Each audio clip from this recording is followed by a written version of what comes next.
చేశాడు, దేవుని మాటను త్రోసివేశాడు కనుక సౌలు పరిశుద్ధాత్మను పోగొట్టుకున్నాడు. ఈనాడు ఆయన చాలా మంది కూడా పరిశుద్ధాత్మను పొందినవారు పరిశుద్ధాత్మను పోగొట్టేసుకుంటున్నారు. చాలా జాగ్రత్త. అలాగే దావీదు విషయంలో కూడా పరిశుద్ధాత్మను పోగొట్టుకునే సమయం వచ్చింది. దావీదు దేవునికి ఇష్టమైన వాడు.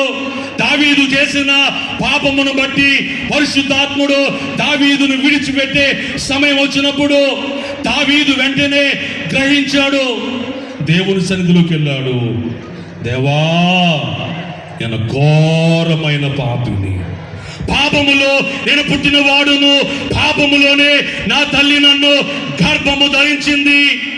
హిస్సోపుతో నన్ను కడిగే అంతరంగములో కూడా నువ్వు సత్యమును కోరుతున్నావు. దేవా, నీ పరిశుద్ధాత్మను నాలో నుండి తీసివేయద్దు.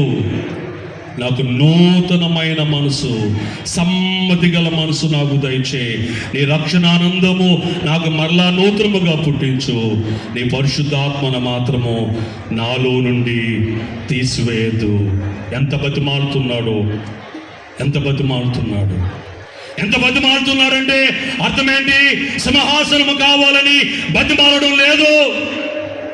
పరిశుద్ధాత్మను తీసివేయద్దు. పరిశుద్ధాత్మ లేకపోతే నీ పరిస్థితి ఏంటి? నీవు జీరో, సున్నా. ఈ లోకమంతా నువ్వు కలిగి ఉన్నా కూడా, అధికారము కలిగి ఉన్నా, ఆస్తి కలిగి ఉన్నా, సంపద కలిగి ఉన్నా, దేశమంతా కలిగి ఉన్నా కూడా ఆత్మ కలిగిపోతే నువ్వు కలిగి ఉన్నదంతా సున్నైపోతుంది, పనికిరాందైపోతుంది. పరిశుద్ధాత్మ విషయములో నువ్వు నిర్లక్ష్యం చేయవద్దు.